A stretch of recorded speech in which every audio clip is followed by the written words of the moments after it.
नमस्कार, मैं हूं अफसर कमाल और आप देख रहे हैं न्यूज टाइम्स। देखिए, इस वक्त मेरे साथ एक्सक्लूसिव बात करने के लिए बेहद ही खास मेहमान है।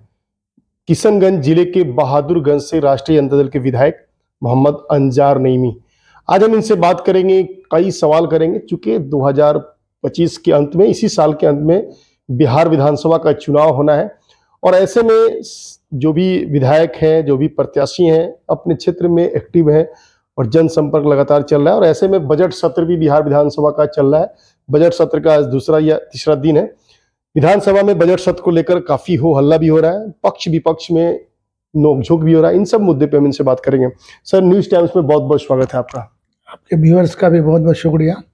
सर, बिहार विधानसभा का बजट सत्र चल रहा है, कल भी हंगामा हुआ, आज भी हो हल्ला हुआ। आखिर 3,16,465 करोड़ का बजट पेश किया है सम्राट चौधरी, जो बिहार के उप मुख्यमंत्री है। तो इसमें विपक्ष को दिक्कत क्या है कि लगातार हमलावर है? देखिए, बोलने का तो सरकार बहुत सारी योजनाएं बोलती है, लेकिन उसका इम्प्लीमेंटेशन नहीं हो पाता है। आपने देखा होगा कि पहले भी कन्या विवाह के लिए अभी फिर वो नए तरीके से नया लेके आए हैं।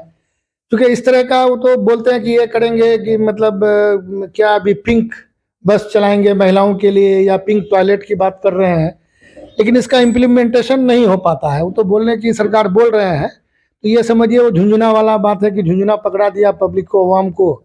सरकार को चाहिए कि और राज्य के तरह दूसरे यूनिट गरीबों को बिजली फ्री दे। आज पूरे देश में सबसे ज़्यादा अगर महंगा बिजली है तो वो बिहार को मिल रहा है। तो लोग तो त्रस्त है, महंगाई से त्रस्त है। गैस का ले लीजिए, गैस में कर दे कि भी 500 रुपया सिलेंडर हम लोग देंगे। वृद्धा पेंशन, जो एक सिलेंडर 1,000 रुपया में खरीदता है एक गरीब आदमी, तो वो 400 रुपया वृद्धा पेंशन से क्या होगा? कम से कम 1,500 रुपया मिलना चाहिए। तो इस तरह की कोई बात नहीं हुई, वही 400 के 400 मिल रहा है, मतलब उस पर कोई बात नहीं कर रही है सरकार। सर, लाख आप लोग जन सरोकार से जुड़े मुद्दे को उठा रहे हैं, लेकिन जनता तो फिर उन्हीं के नाम पे मोहर लगा रही है ना। आप पूरा रिकॉर्ड उठा के देख लीजिए। मोहर लगा रही है ये अलग बात है, जब जनता समझ जाएगी बात को अच्छी तरह से। क्योंकि अब तक जो हो रहा था तो समझिए कि ये मतलब सांप्रदायिक बातों को फैला करके ही वोट लिया जा रहा था। लेकिन अब ऐसा नहीं है, अवाम समझ रही है, धीरे धीरे उनके दिमाग में बात आ रही है। और आने वाले दिनों में हम समझते हैं कि बहुत बेहतर रहेगा गठबंधन के लिए। सर, बजट सत्र में काफी नोक-झोंक हो रहा है और एक जेडीयू के सीनियर लीडर, जो कभी आरजेडी के भी लीडर हुआ करते थे, उन्होंने माँ बहन मान योजना के ऊपर बड़ा कमेंट किया है। जो तेजस्वी जी का ये घोषणा पत्र में उन्होंने चुनाव से पहले जारी किया कि माँ का मतलब माँ को एमएलसी बनाना और बहन को सांसद बनाना, यही माँ बहन मान गए। ये देखिए, ये लोग तो राजनीति के स्तर को इतना गिरा दिए हैं। भाई ये कह रहे हैं कि हमारी सरकार आएगी तो हम इस तरह की योजनाएं लाएंगे। हम नहीं लाएंगे या हमारी सरकार बनने के बाद ऐसा नहीं होगा, तब आप इस तरह की बात कीजिए। जब हमारी सरकार आएगी कि हम लोग ये योजना देंगे, 200 यूनिट बिजली फ्री देंगे, माँ बहन मान योजना में 2,500 रुपया पर हर महिला को जाएगा, हर महीने में खाते में चले जाएगा। और वृद्धा पेंशन में 400 की जगह 1,500 रुपया दिया जाएगा, रोजगार दिया जाएगा। तो इस तरह की बातें हैं, जब हमारी सरकार बन जाएगी, जब नहीं होगा तब आप इस तरह की बातें कीजिए तो ठीक लगता है।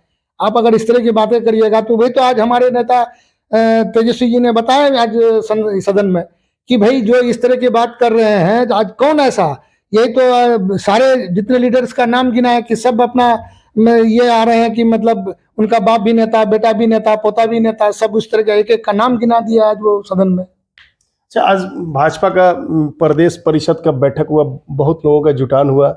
उसमें मनोहर लाल खट्टर आए थे, जो सेंट्रल लीडर हैं और हरियाणा के एक्स चीफ मिनिस्टर हैं। उन्होंने आपके नेता के ऊपर कहीं ना कहीं इशारों में काफी कुछ बोला है। कहा है कि सत्ता जो है भ्रष्टाचार का माध्यम बना लिया था लोगों ने। हम लोग तो देखे नहीं है उनका क्या बोले हैं, क्योंकि हम लोग सदन में थे, अभी तक सामना नहीं हुआ। देखे हैं तो देखेंगे तब आप सब प्रतिक्रिया देंगे, अभी तो देखे नहीं है हम लोग। सर, ये साल में चुनाव होना है, इसके अंत में मोहम्मद अंजार नईमी जो है फिर से विधानसभा क्षेत्र में जाना है, और क्या लगातार जनसंपर्क चल रहा है, चुनावी मोड में है? हम लोग तो पूरा चुनावी मोड में है। हम लोग लगातार जनता से संपर्क कर रहे हैं, लोगों की समस्याओं को सुन रहे हैं, उनका समाधान करने का प्रयास कर रहे हैं। लेकिन कहीं ना कहीं ये सरकार का जो मानसिकता है, जो सीमांचल क्षेत्र के साथ जो ये इन लोगों का भेदभाव है, एक स्वतंत्रापन का व्यवहार है, वो नज़र आता है लोगों को। और हम समझते हैं कि हमारी सरकार बनेगी, गठबंधन की सरकार बनेगी, तो ये सारा हमारा जो सीमांचल का एरिया जो उपेक्षा का जो शिकार है, ये दूर होगा। आज वहाँ पलायन बहुत बड़ी समस्या है। हर परिवार से हर 2 जवान आदमी या एक परिवार का जो गार्जियन है, मुखिया है, आज बाहर जाकर के लुधियाना, पंजाब, दिल्ली, माने देश के विभिन्न हिस्सों में जाकर के अपना मेहनत मजदूरी करके अपने घर को चलाते हैं। आज ये स्थिति हो गया। अगर हम समझते ये लोग नहीं जाते तो क्या स्थिति होता उस क्षेत्र का। आज बहुत सारी सड़कें ऐसे हैं जो बरसात के दिनों में चलना मुश्किल हो जाता है। अगर कोई मर जाए तो लाश को ले जाना मुश्किल हो जाता है। ये स्थिति है। हम लोग सदन में बार बार ऐसी चीज़ों के लिए क्वेश्चन उठाते हैं, लेकिन सरकार के कान में जू तक नहीं रेंगती है। लेकिन सरकार नालंदा, मुजफ्फरपुर, पटना को मतलब हाईवे दे रहे हैं, फ्लाईओवर दे रहे हैं, पार्क दे रहे हैं, बड़ी बड़ी बिल्डिंगें बना रहे हैं, लेकिन सीमांचल के लिए ऐसा कुछ नहीं किया जा रहा है जहाँ के लिए पलायन रुके, लोगों को रोजगार मिले। आज वहाँ किसान में त्राहिमाम है, किसान को महंगा खाद लेना पड़ रहा है। जो पश्चिम बंगाल जो सटा हुआ राज्य है हमारा किशनगंज से, तो वहाँ से लोग स्मगल करके लाके बेचते हैं। जो 450 रुपये का यूरिया है वो 450, ये 266 रुपये का यूरिया 450, 500, 600 रुपया में लोग खरीद रहे हैं। आपका जो DAP 1300-1400 रुपया का जो बैग मिलना चाहिए था वो 1800, 2000 का बैग लेकर के आज इस्तेमाल कर रहे हैं। उनका जब पदाधिकारियों से बात की जाती है तो कहते हैं कि हम लोगों ने 37,000 मीट्रिक टन का डिमांड किया था, सरकार ने 16,000 मीट्रिक टन ही दे पाया। तो इस गैप को कहाँ से पूरा किया जाएगा सरकार? इसका मतलब है कि जबकि हमारा क्षेत्र एग्रीकल्चर बेस्ड है, वहाँ जो खाद्य सामग्री वो उपलब्ध नहीं कराया जा रहा है। वहाँ का जो केमिकल चीज है, जो खेती में जो उपयोग होने वाला जो खाद्य सामग्री है, उसका भी मतलब ये पूरा नहीं किया जा रहा है। तो अब क्या स्थिति होगा बताइए। किशनगंज जिला जो है काफी मतलब गरीबी रेखा के नीचे बताया जाता है। वहाँ के लोग काफी पिछड़े हुए हैं आर्थिक मामले में। कई दिग्गज वहाँ से चुनकर आए, तस्लीमुद्दीन साहब की बात की जाए, बीजेपी से शाहनवाज साहब की बात की जाए, डॉक्टर मौलाना असरारुल हक कासमी साहब की बात की जाए, और कई दिग्गज जनप्रतिनिधि वहाँ से है। क्या इन लोगों ने अपने क्षेत्र के लिए सदन में या सड़क से लेकर सदन तक लड़ाई नहीं लड़ी? वो लोग भी तो लड़ाई लड़े थे, लेकिन हमेशा उपेक्षा का शिकार रहा है। लोग वहाँ वोट बैंक के तरह उसको इस्तेमाल करते हैं। वो हमेशा लोग वोट दिए लेकिन उसका उपेक्षा होता है। तो हम लोग तो कोशिश कर रहे हैं कि भाई आप पूरे राज्य को एक समान दृष्टिकोण से देखिए। अगर सड़क अगर पटना में भी बनता है तो हमारे सीमांचल में भी बनना चाहिए, बहादुरगढ़ में भी बनना चाहिए, किशनगंज में भी बननी चाहिए, लेकिन नहीं हो पा रहा है। सरकार पूरा ध्यान शहरी क्षेत्रों में या नालंदा, राजगीर इन्हीं जगहों पर दे रही है। सरकार को चाहिए कि ऐसे क्षेत्र में दे जहाँ का कम्युनिकेशन बेहतर हो, जहाँ का स्वास्थ्य सेवाएं बेहतर हो, जहाँ एजुकेशन बेहतर हो, लेकिन ऐसा सरकार ध्यान नहीं दे रही है। हम लोग कोशिश कर रहे हैं और उम्मीद है कि आने वाले दिनों में जब गठबंधन की सरकार बनेगी तो ये सारे चीज़ों पर इम्प्लीमेंटेशन होगा और बेहतर होगा, इलाका डेवलप करेगा। 2020 में अंजार नईमी साहब ने शानदार जीत दर्ज की थी, लेकिन इस बार जब चुनाव में जाएंगे तो सिंबल चेंज होगा। क्या इसका असर पड़ेगा अंजार नईमी साहब के इस चुनाव में? नहीं, मैं अलग सिंबल से जरूर लड़ा था, लेकिन जब मैं सिंबल बदला तो जितने हमारे वोटर्स थे मैक्सिमम लोगों से हमने संपर्क किया, लोगों के ही मशवरा से मैंने अपना सिंबल बदला है। तो इसलिए लोग हमारे साथ हैं और बहुत मजबूती से लोग साथ रहेंगे और फिर हम इससे ज्यादा मार्जिन से जीत के हम डंके की चोट पे आएंगे, ज्यादा मार्जिन से जीत के आएंगे। जब बहादुरगढ़ क्षेत्र के में इन 5 सालों में विकास के मामले में सबसे बड़ी उपलब्धि जो है, बिग अचीवमेंट, इसकी बहुत सारे ऐसे पुल पुलिया जो नहीं बन पाए थे, हमने विधानसभा में एक एक मामले को रखा। तो अब मेरा एक लोधाबाड़ी पुल जो 2000 में बना था, सैयद शाहनवाज साहब जब वहाँ एक वो था स्क्रू पायल पुल, अभी बन के खड़ा ही हुआ था कि वो फिर नदी दूसरी तरफ चले गई, पुल जस का तस खड़े रह गया। तो वो उसके बाद सरकार के तरफ से या हमारे जो जनप्रतिनिधि थे वो लोग भी आवाज़ उठाए हैं, पूर्व के लोग भी आवाज़ उठाए होंगे, लेकिन नहीं हुआ। लेकिन हमारे आने के बाद जब आवाज़ उठाया हम लोगों ने सदन में, तो फिर वो अभी बनने का काम हो रहा है, वो बन रहा है। बहुत सारे कालोपीर घाट का पुल है, बहादुरगंज टेराघाट सड़क। हम आपको बता दें कि ये जब हमारा 17 महीने की जब सरकार बनी थी, जब तेजस्वी जी इस विभाग के मंत्री बने थे, तब जाकर के ये सारा योजना पास हुआ था और ये बहुत सारा काम भी हमारे वहाँ हुआ। जो काम हम समझते हैं कि 17 महीने के कार्यकाल में ही स्वीकृत किया गया और वो सारा काम हुआ, जिसमें हम समझते हैं कि ऐसा पुल पुलिया जो 2007 के सैलाब में, 2017 के सैलाब में बह गया था, वो सारा पुल पुलिया बन रहा है। उसके बाद ये रोड भी RCD का रोड था, 218 करोड़ की लागत से स्वीकृत भी हुआ, टेंडर भी हो गया। लेकिन अब क्या मतलब मंत्री और ठेकेदार के बीच का जो क्या ये था, वो सारा कुछ होने के बाद टेंडर खुला भी, उसका जो टेक्निकल बिड भी खुल गया, कमर्शियल बिड भी खुल गया। खुलने के बाद टेंडर गया भी कि अमुक व्यक्ति को चले गया, उसके बाद भी ये नहीं हुआ। तो अभी मालूम हुआ कि ठेकेदार कोर्ट गया, हाई कोर्ट गया हुआ है। तो भाई ऐसी नौबत क्यों आती है? हम कह रहे हैं कि वहां लोग परेशान है, गड्ढे में तब्दील हो गया है, रोड है ही नहीं। आप अगर जाएंगे, अगर देखेंगे तो रोड का कहीं नामो निशान नहीं बचा है। लोग बड़ी मुश्किल से, और समझिए मुख्य ये है कि मतलब वहां का बहादुरगंज विधानसभा का समझिए लाइफ लाइन है वो, लेकिन उस रोड को भी नहीं बनने दे रही है ये सरकार। वो तब ठेकेदार से बातचीत होती है तो भैया कि मैं कोर्ट गया हूं, फिर उसको रिटेंडर कर दिया गया। क्यों रिटेंडर किया गया भाई, जबकि सारा प्रक्रिया को पूरा किया गया। जब किसी ठेकेदार को वो हो गया तब उस ठेकेदार को आदेश करना चाहिए था, वर्क ऑर्डर देना चाहिए था, लेकिन नहीं करके फिर उसको रिटेंडर कर दिया। क्योंकि कैंसिल कर नहीं सकता था मंत्री, तो कैंसिल नहीं कर पाया। क्योंकि हमने जब मालूम किया विभाग में, क्योंकि वो इतनी मजबूती से काम हो चुका था कि उसको कैंसिल नहीं कर सकता है, वो तो रिटेंडर कर दिया फिर। तो ये ऐसे ऐसे भ्रष्ट लोग बैठे हुए हैं सत्ता में, नीचे से ऊपर तक। तो लेकिन पब्लिक का कहीं पीड़ा को वो नहीं समझते हैं कि पब्लिक की क्या पीड़ा है। वही दिक्कत है, यही सारी बातें हो रही है। नीचे से ऊपर तक सब भ्रष्ट लोग हैं। नीतीश कुमार जी बोल रहे हैं विकास हुआ, लेकिन हम समझते हैं कि भ्रष्टाचार का विकास हुआ। आज अगर आप देखेंगे मतलब अंचल से लेकर के जिला लेवल तक हर जगह भ्रष्टाचार व्याप्त इस है। मुद्दे को विधानसभा में क्यों नहीं आप लोग मजबूती से रखते हैं? कोई कार्रवाई नहीं होती है। किसी पदाधिकारी के खिलाफ कार्रवाई होगी, उसका जांच होगा। हम ये नहीं कह रहे कि हम जो कर रहे हैं आप मान जाइए। अरे भाई हम कह रहे हैं तो उस पर जांच होनी चाहिए। आपके पास सारी व्यवस्था है, सारा आपका कहते हैं कि आपका CID है, पुलिस है, या जो भी है, आप जांच कर लीजिए। विभाग है से जांच करा करके आप ये तो देखिए कि सही क्या है। अगर सही पाते हैं तो उस पर कार्रवाई होनी चाहिए, लेकिन कार्रवाई नहीं होती है। किसी पर तो कार्रवाई हो, कहीं कार्रवाई नहीं होती है।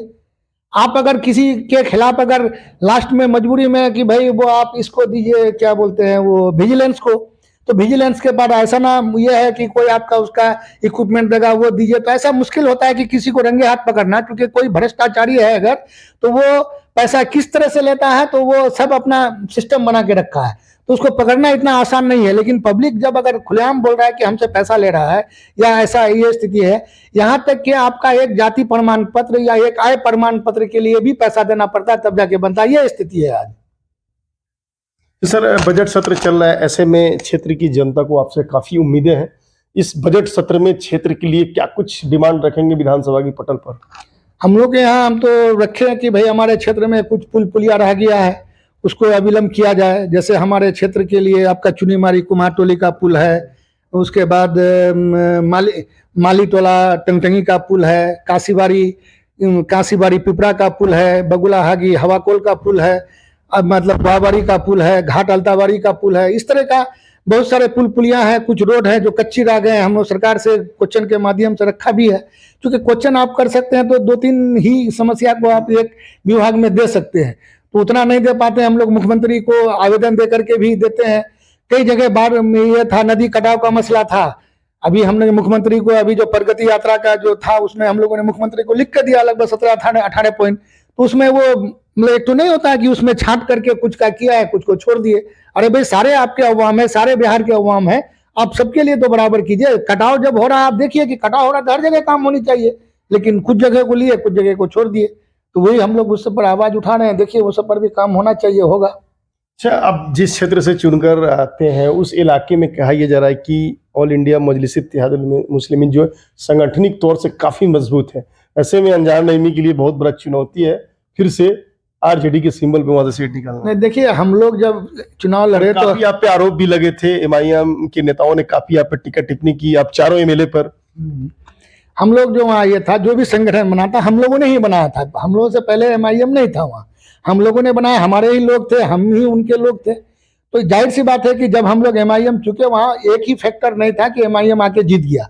फैक्टर बहुत सारा था। एंटी इनकम्बेंसी था, जो पूर्व के लोग थे काम नहीं कर रहे थे। 4 बार के विधायक को आपने हराया था, वो काम भी नहीं कर रहे थे उस हिसाब से जो होना चाहिए था। जो 2000 आपको बताया ना कि 20-20 साल 18 साल का ये सैलाब में बह जाने के बाद वो पुलिया या रोड नहीं बन पा रहा था। ऐसे रोडों को हम लोग करवाने का काम किए तो अवाम ही था, पब्लिक ने ही हमें ये दिया, मैंडेट दिया कि भाई आप पार्टी बदल लो, इस पार्टी में नहीं होगा। आप लोगों का रुझान इसमें नहीं था, ठीक है। मतलब चूंकि वहाँ हमारा क्षेत्र जो है गठबंधन का क्षेत्र है, तो जाहिर सी बात है कि लोग जो बार बार जीत रहे थे तो गठबंधन की वजह से जीत रहे थे, तो कहीं विकल्प नहीं हो रहा था। तो लोगों को लगा कि एक बार बदलने के लिए MIM का इस्तेमाल किया जाए, तो MIM को वोट किया। उसके बाद सारे लोग गठबंधन में, आपने देखा अभी पिछले इलेक्शन, लोकसभा इलेक्शन में हमारे जावेद साहब को लोग बहुत एंटी इनकम्बेंसी था, लोग तो बोल रहे थे कि किसी मुखालफत कर रहे थे सामने जिस तरह से ये था तो लग रहा था कि पूरे बिहार में सबसे ज्यादा एंटी इनकम्बेंसी अगर कहीं है तो किशनगंज कंस्टिट्यूंसी में है, लेकिन काफी मार्जिन से जीते वो। तो हमारा इलाका गठबंधन का एरिया है और वहाँ के लोगों के मशवरे से ही हम लोगों ने पार्टी बदला था और हम समझते हैं कि लोग हमारे साथ हैं और इंशाल्लाह कहीं कोई दिक्कत नहीं होगी। दो दिग्गज को, जदयू के नौशाद आलम जो एक्स कैबिनेट मिनिस्टर और तौसीफ आलम कांग्रेस के दिग्गज विधायक, दो लोगों को आपने मात देकर विधानसभा का सफर तय किया। इस बार डंके की चोट पे क्या फिर से ये सीट आरजेडी की झोली में देने जा रहे हैं? नौशाद साहब का क्षेत्र अलग पड़ जाता है, वो ठाकुरगंज पड़ जाता है, नहीं तो वहाँ के राजद के विधायक हैं मौलाना असरार साहब के बेटे वही सऊद साहब हैं, तो मेरा बहादुरगंज था, तो इसलिए हमको दिक्कत नहीं है कहीं से। तौसीफ आलम तो थे ना वहां से पहले से? हाँ, तौसीफ आलम थे, वो तो चुनाव लड़ेंगे ही, और भी लोग होंगे और भी पार्टी होगी, लेकिन दिक्कत नहीं होगी इंशाल्लाह। हम लोग पिछले से ज्यादा मार्जिन से इस बार जीतेंगे इंशाल्लाह। सर, मेरे माध्यम से कि आप अपने क्षेत्र की जनता को कुछ मैसेज देना चाहेंगे, कुछ अपील करना चाहेंगे? तो हम लोगों से यही कहेंगे कि हम लोगों का जो 17 महीने का जो कार्यकाल था तेजस्वी जी का, उस कार्यकाल में जितने सारे काम हुए, तो मैं चाहूंगा कि उस काम के बिना पर मेरा जो ये था इंटरेक्शन है, लोगों से जुड़ाव है, हर सुख दुख में लोगों के इस बीच में पहुंचते हैं, लोगों के सुख दुख में काम आते हैं, लोगों की समस्याओं का समाधान करते हैं, इसी बिना पर लोगों के वोट मांगेंगे। हम कहेंगे कि इस बार तेजस्वी जी के हाथ को मजबूत कीजिए, मेरे हाथ को मजबूत कीजिए और इंशाल्लाह इससे दुगनी रफ्तार से काम होगी, हमारा क्षेत्र और दुगनी रफ्तार से विकास करेगा। बहुत बहुत शुक्रिया मुझसे बात करने के लिए। जैसा कि आप देख रहे थे कि इस वक्त मेरी बात जो है बहादुरगंज से राष्ट्रीय जनता दल के विधायक मोहम्मद अंजार नईमी साहब से हो रही थी। उन्होंने साफ तौर पे कहा, लोगों से अपील किया है कि तेजस्वी के हाथ को मजबूत करे, मेरे हाथ को मजबूत करे और बिहार का विकास में मुख्य भागीदारी निभाए। अफसर कमाल, न्यूज़ टाइम्स, पटना।